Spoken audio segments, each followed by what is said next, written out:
કહું તો મારા માટે બી બહુ ખાસ દિવસ છે. આજે મારા દીકરાનો જન્મદિવસ છે. બરાબર. એટલે હું આવીને તમે આવ્યા હતા. એટલે આજે હું પેકેજ છે ને મારા દીકરાનો જન્મદિવસ છે ને તો એ નિમિત્તે હું તમને જન્મદિવસ માટે ફ્રી આપું છું. બરાબર.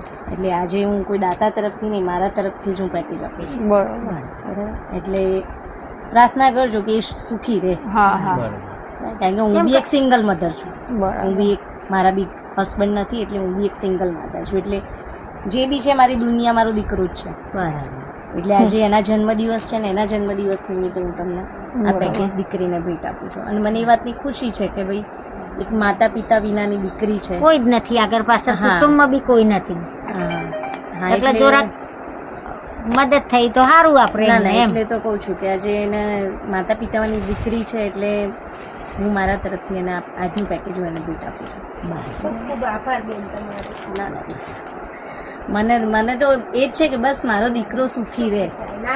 કારણ કે એક સિંગલ મધર દીકરાને કેવી રીતે મોટો કરવો ને જે મોટું કરતું હોય ને એ જ સમજતું. કારણ કે એને બી 4 વર્ષનો હતો ને એને એના પપ્પાની છત્રછાયા ગુમાવી છે મારા દીકરાએ. એટલે 4 વર્ષનો હતો ને ત્યારથી મેં જ મોટું કર્યું છે. અને આજે 15 વર્ષનો થઈ રહ્યો, આજે 16મા વર્ષમાં એને મતલબ 16મું વર્ષ બેઠું. એટલે મારા પપ્પા તો દારૂ પીતા હતા એટલે થયા. મારા મમ્મી બીમાર રહેતા હતા. બીમાર થયા. અચ્છા, કેટલો ટાઈમ થયો અંદાજે? 14 થી 15 વર્ષ. તો બહુ નાના હશે. ફેમિલીમાં અત્યારે કોઈ નહીં? કોઈ નહીં. શું કરો તમે?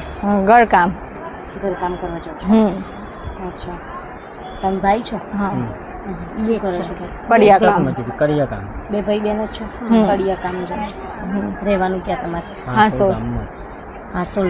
ઉંમરમાં દુખાઈ ગયું ને તો શું ખબર આપણી આગળની જિંદગી સુધરી જાય. કદાચ તમને સાસરી સારી મળે, સાસરીમાં સારા માણસો મળે કે તમને દીકરીની જેમ રાખે, એટલે ભવિષ્ય કદાચ આપણું સુધરી જાય, બની શકે. પણ બહુ ચિંતા નહીં કરવાની. આપણા સાસુ સસરાના મમ્મી પપ્પા સમજીને આગળ નીકળી જવાનું, ચાલવાનું. તમને તમારા પસંદનું પેકેજ મળી ગયું. ઓકે, તમને બતાવી ને સારી? હા. ઓકે, તમને ગમે?